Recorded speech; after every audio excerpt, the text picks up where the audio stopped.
What is up, guys? Jarv here, back today, jumping into Destiny 2.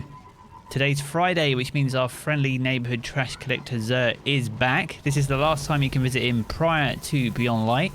As you can see, we are over on Io this week.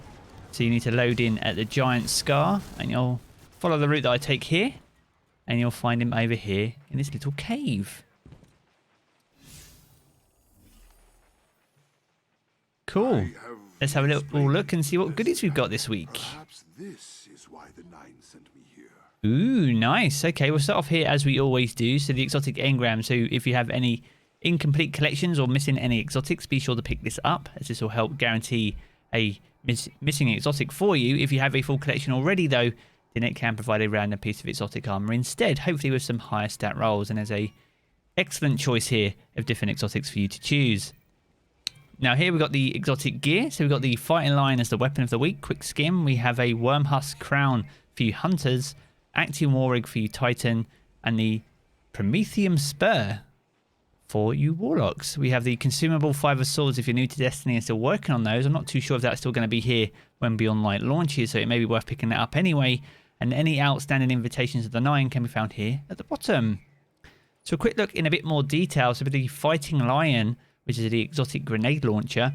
So it has delayed gratification as its intrinsic trait. So grenade projectiles will bounce off surfaces, so you hold fire and then you release them to detonate. It also has thin the herd, so direct hits do more damage to enemy combatant shields. Rapid kills against grenade damage enemies refill the magazine as well. And kills always drop primary ammo. This is the go-to one if you were still chasing down your mountaintop. It has some pretty cool ornaments too.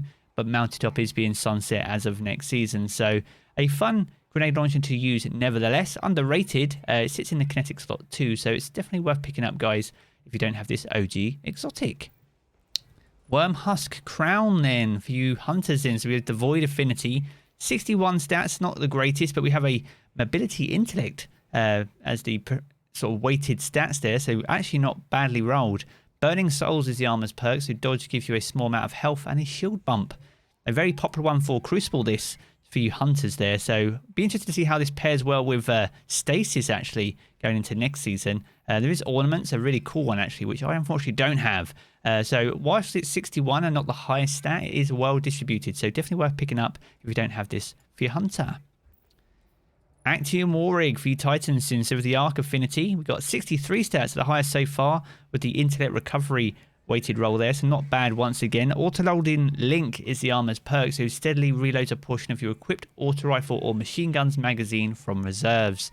Very strong inside raids, especially for you Xenophage fans out there. So one worth getting if you definitely don't have. You'll see it in a lot of raids. It has some cool ornaments too, as we can see here. So definitely worth picking up, guys, if you don't have this in your Titan collection. And finally, for you Warlocks, the Prometheum Spur. So the Arc Affinity there. 62 stat with a high mobility stat there. So Embers of Light. So while Daybreak is active, defeating combatants or guardians creates a healing or empowering rift at their location. A very situational exotic, actually. Don't get to see this a lot. I've probably used it once, and that's about it. So if there's any recommendations or builds that you guys think work well with this, be sure to sound off down in the comments below. No ornaments either, so this one definitely needs a little bit of love. But if you don't have this in your collection, then it's definitely worth picking up anyway.